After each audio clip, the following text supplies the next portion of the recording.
عالمی ادارہ صحت ورلڈ ہیلتھ آرگنائزیشن کے تحت دنیا بھر میں تقریباً ہر سال 1.79 یعنی 179 کروڑ افراد دل کی بیماریوں کے باعث جاں بحق ہوتے ہیں، جو روزانہ کی تقریباً اوسطاً 49,000 اموات کے برابر ہیں۔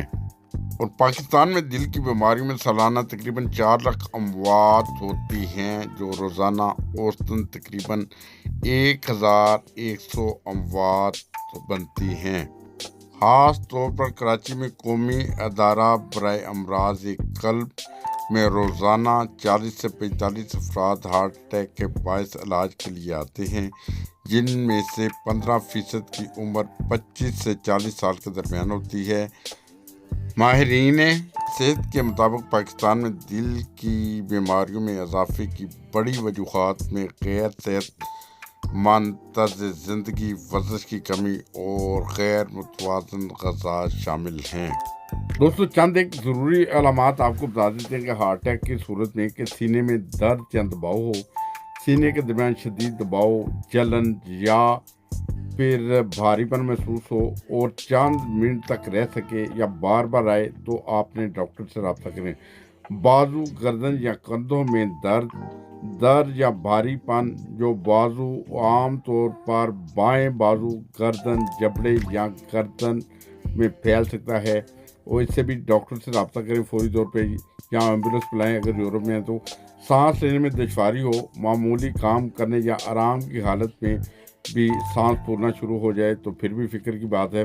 سردی، پسینہ یعنی سرد پسینہ، آپ کو پسینہ آئے، بلا وجہ آئے، شدید پسینہ آئے تو ڈاکٹر سے رابطہ کریں۔ کمزوری یا چکر آنا، جسمانی کمزوری ہونا، ہوش یا بے ہوش ہونا یا ہلکے سر کا احساس ہونا تو ڈاکٹر سے رابطہ کریں۔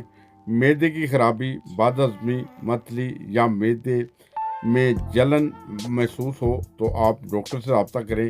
خواتین میں خصوصی علامات، اگر خواتین کا مسئلہ ہو تو تھکاوٹ یا کمزوری یا عام کام کرتے ہوئے محسوس ہو، سینے کے بجائے معدے میں درد یا دباؤ، سانس لینے میں زیادہ دشواری ہو، فوری اقدامات، آپ فوری طور پر اگر یوکے میں رہتے ہیں تو 999 پہ کال کریں۔ بہرحال اللہ تعالیٰ آپ کو صحت دے، تندرستی دے، ہماری یہ دعائیں ہیں۔ ابتدائی معلومات تھی جو ہارٹ اٹیک کے بارے میں اپنے دوستوں، اپنے پیاروں کے ساتھ شیئر کرنا چاہتا تھا، جس میں علامات بھی بتائی ہیں اور جو بھی صورتحال ہے اس سے اموات بھی بتائی ہیں کتنی ہوتی ہیں۔ میرا یہ ہرگز مقصد نہیں ہے کہ لوگوں کو ڈرانا، بلکہ لوگوں کو انفارم کرنا ہے کہ فوری طور پہ اگر کوئی ایسی صورتحال دیکھتے ہیں تو اپنے ڈاکٹر سے رابطہ کریں یا ایمبولینس کو بلائیں، کال کریں، فوری طور پہ ہسپتال چلے جائیں۔ اس کا اگر بر وقت علاج ہو جائے گا تو انسان کی جان بچ سکتی ہے، ورنہ خدا نہ خواستہ کوئی حادثہ بھی پیش آ سکتا ہے۔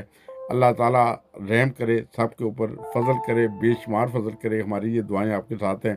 اور اسی طرح ہارٹ اٹیک کے بارے میں، جیسے ہارٹ اٹیک کا بندہ مریض ہوتا ہے، ہارٹ کا آپریشن ہو جاتا ہے، اس کے بعد اسے کیا احتیاطی کرنی چاہیے، کن کن چیزوں کی احتیاط کرنی چاہیے، یا کھانے پینے میں یا ورزش میں، وہ بھی آپ ہمارے ساتھ جڑے رہیں۔ ہم اگلے پروگرام میں انشاءاللہ تعالیٰ اس کے اوپر بھی پروگرام کریں گے اور آپ کو بر وقت بتائیں گے۔ آپریشن کر کے ہم گھر آ جاتے ہیں، بعد میں خوب انجوائے کرتے ہیں، کھاتے پیتے ہیں، جی آپریشن تو ہو گیا ہے، مگر نہیں سر، اس کے بعد بہت سارے ایسے اقدامات ہوتے ہیں جو آپ کو روزمرہ زندگی میں کرنے پڑتے ہیں، ورنہ خدا نہ خواستہ معاملہ پھر خراب ہو سکتا ہے، پھر بگڑ سکتا ہے۔ بہرحال اللہ تعالیٰ سب کو اپنے حفظ و امان میں رکھے، صحت و سلامتی اور لمبی زندگی عطا فرمائے، آمین۔